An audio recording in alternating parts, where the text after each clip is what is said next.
Good evening, ladies and gentlemen. Welcome back to the channel. DJ Pharaoh here for Pharaoh's Perspective, giving you your official WWE Extreme Rules pay-per-view review.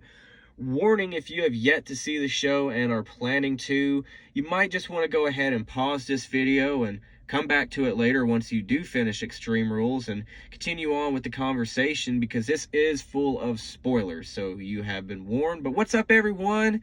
Hope everybody out there is having a safe Saturday night. Just wrapped up Extreme Rules on Peacock, and it's time to talk about it. The worst kept secret in pro wrestling is true. Bray Wyatt is back in WWE. The White Rabbit has arrived, and I am very excited and very intrigued to see where this goes and to see what this new phase of the Bray Wyatt character is going to be. Again, I am not shocked that Bray Wyatt was the White Rabbit. I know a lot of people thought that it could have been Karrion Kross, who was on the show tonight. Could have been him because he was part of a White Rabbit faction in Lucha Underground. But, I mean, come on. That was years ago. And honestly, not everybody's going to remember that or even know or even care. So I didn't think it was Karrion Kross. I was pretty sure it was Bray Wyatt. And it was. And I love the way that they built this up. I didn't think that it needed to go any further past tonight. If it went any further past tonight without an actual reveal, then the reveal should have been done on Monday. But I'm glad they did it tonight, though. Again, I'm saying that the reveal should have been tonight, and they did it right. Good to see Bray Wyatt back. And again, I'm just very excited to see what his character holds now. I've always enjoyed the Bray Wyatt character. It's just under Vince McMahon, he would lose. He would lose every big match against every big opponent. And yeah, he was WWE champion. He was Universal champion as The Fiend.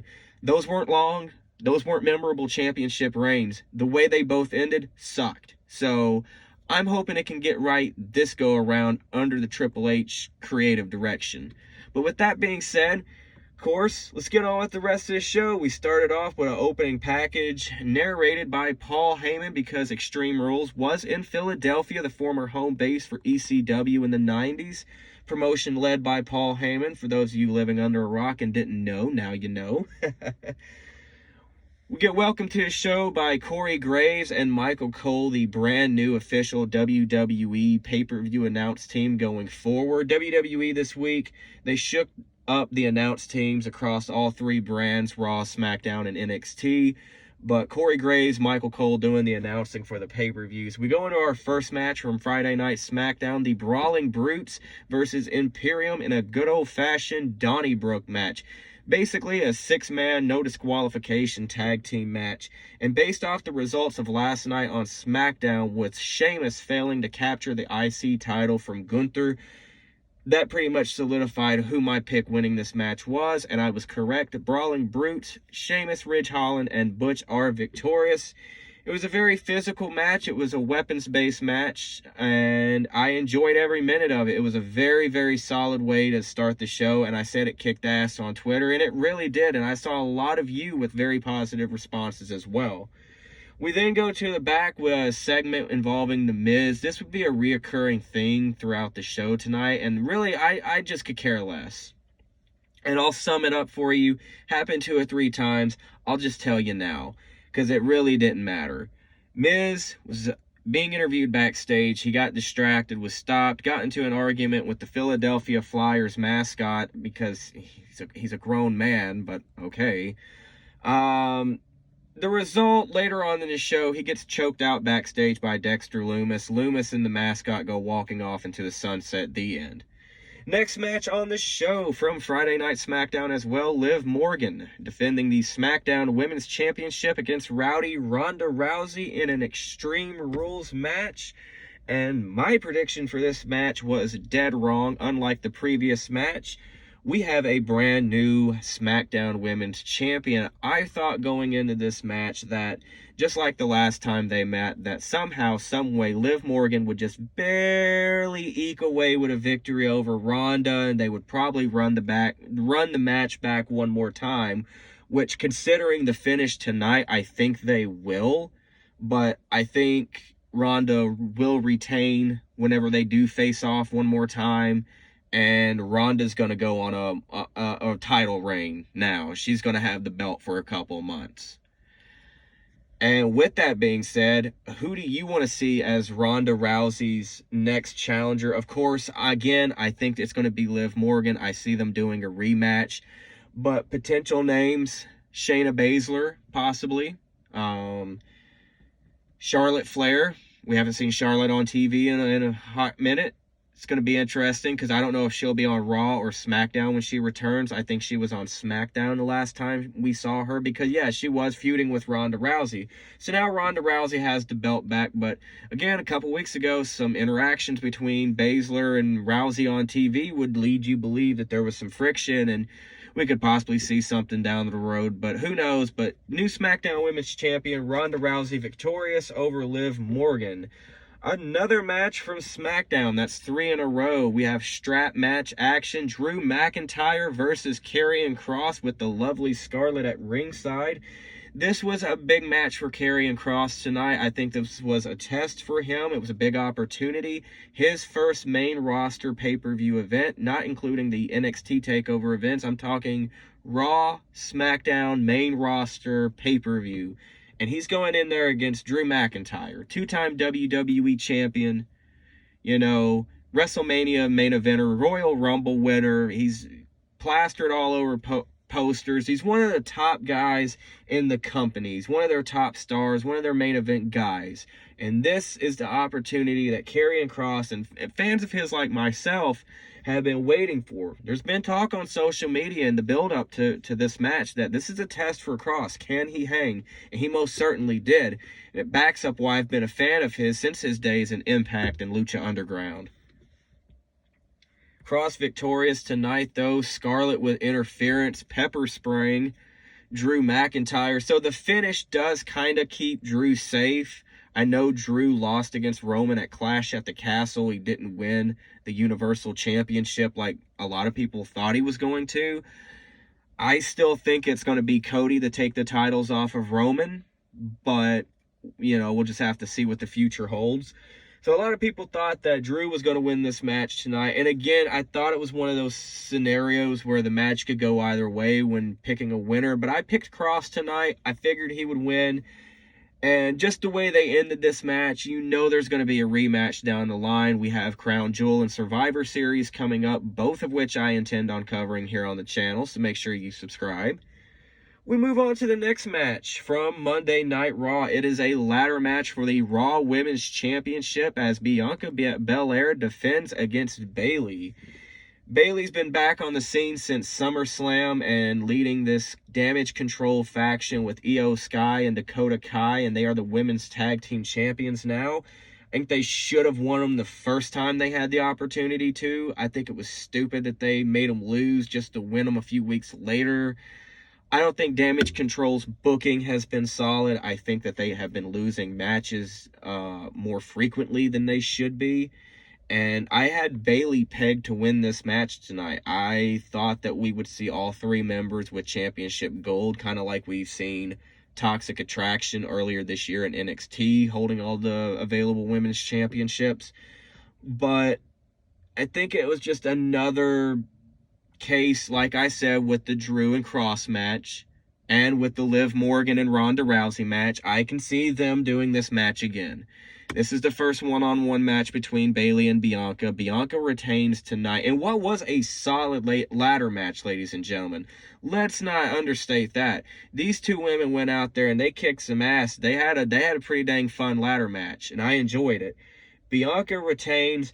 Who takes the belt off of her? Did they take it off of her at Survivor Series? Does it happen on a random Raw one Monday night? I think Bayley is the one who is going to take the title. I think she will hold it with her faction for a little bit, and Bianca is going to have to chase after the championship. So that's what I see for the future of the Raw Women's title over the next couple of months. Now, I could be wrong. I mean, I could be completely dead wrong, but I think Bayley will be the one to take the title, but tonight was not her night. Again, fun ladder match. Fun ladder match between these two women. Belair retains.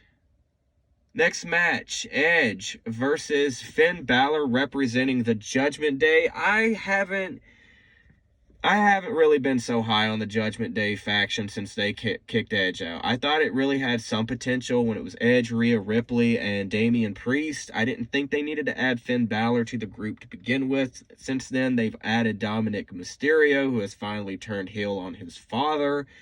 That played into tonight's match. We saw Damage Control involved. We saw Rey Mysterio involved. We saw Edge's wife, Beth Phoenix, involved, and that played into the finish. This was a good match, though. This was an awesome I Quit match. I wouldn't say it's the greatest I Quit match of all time. Tell me your greatest in the comments. But I think it was a good match and a good big win for Finn Balor. Edge losing this match is not going to hurt Edge one bit. I mean, he's a 14-time world champion, a Hall of Famer.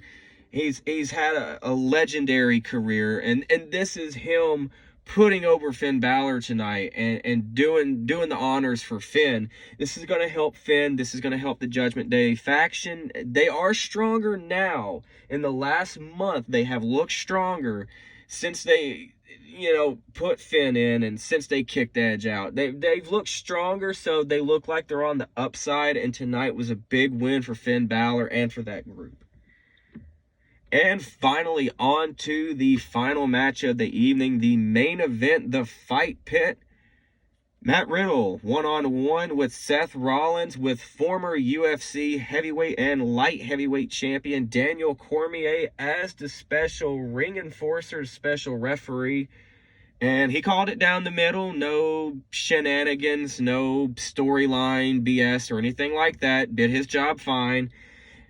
This was good. This was a good main event. I was very excited for this match. I love the build to this match. That face-to-face promo on Raw a few weeks back between Riddle and Rollins, where Rollins was talking about the real-life situation where, Matt Riddle has had a divorce from his wife, and talked about Riddle losing his kids. And I don't know if that part's true, and, that's none of our business, but the real-life stuff being brought into it, that is, that really intrigued me, and I thought that was some really good build for this. They brought Cormier in as an enforcer. Again, he kind of got involved with both men at the early stages of the match, telling them not to put their hands on him, not to fight him, to fight their opponent, and he was just calling it down the middle. So nothing exciting came from Cormier. I heard a lot of people online was like, well, it'd be awesome to see Brock Lesnar show up tonight. They're going to Saudi Arabia soon for Crown Jewel. Maybe he's looking for a big payday and he can go one-on-one with Cormier. I mean, you remember a couple years ago,